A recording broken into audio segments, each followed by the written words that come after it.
A second federal government shutdown may have been averted, but there are still ripple effects from the one that ended just over 3 weeks ago. In recent days, Congress has been looking into how federal agencies continue to grapple with the effects of that shutdown. And as Yamiche Alcindor reports, the lingering effects extend to some with careers outside government. How do I plan for my daughter? How do I plan for myself? How do I plan for my other employees? And what do I tell them?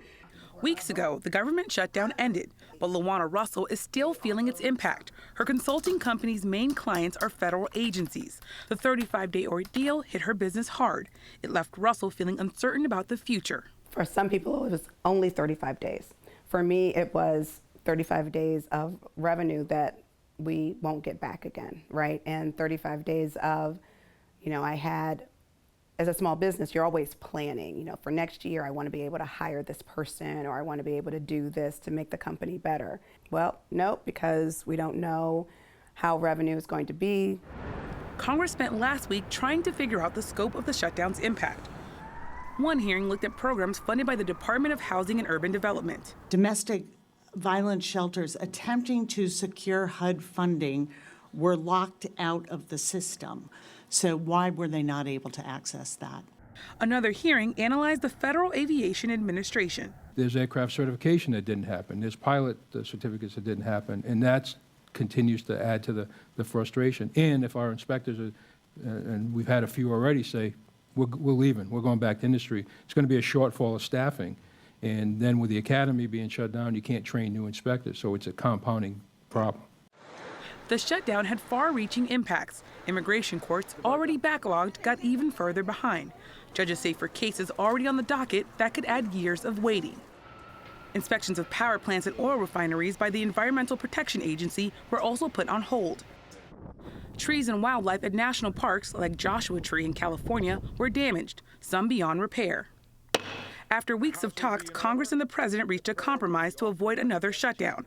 But Russell is still worried it could all happen again. We were really lucky. All of our folks who were furloughed came back. The day that it stopped, they came right back. And we breathed a sigh of relief, like, whew.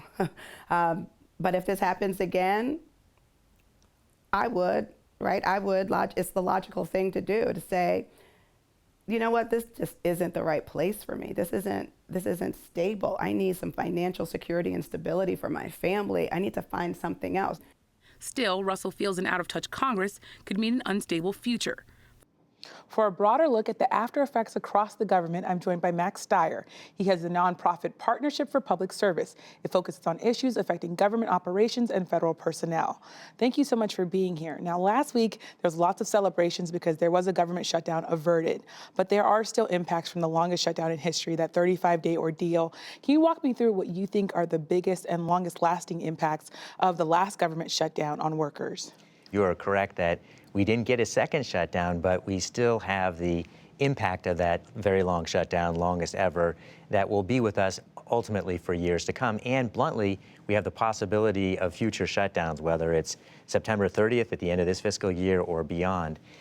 But the damages are manifold, and you did a great job at the opening of this segment listing out some of them. The American public got hurt, and whether it's the 40,000 immigration hearings that got canceled or 40,000 homes that couldn't be sold because FEMA couldn't do the flood insurance, whether it's the FBI investigations that didn't happen or the FTC's investigation of Facebook that got delayed, those damages are profound and are going to happen. The impact is going to be a long tail to come.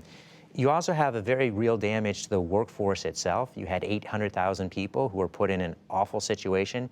These are mission-oriented people who are on their job because they want to make a difference, and they were prevented from being able to do so, and they didn't get a paycheck. We have lost a lot of that talent. People are looking to go other places, and bluntly, there are fewer people that are thinking about coming into the government. That's a big problem. One stat that I can't help but put on the table is that you only have 5.9% of the workforce today is under the age of 30, and we didn't help ourselves by shutting down the government for 35 days. And there's some lasting trauma there from workers. Talk to me a little bit about that. You think about it, there is no other work you can do in which someone could tell you, you must go to work or stay at home, but you're not going to get a paycheck.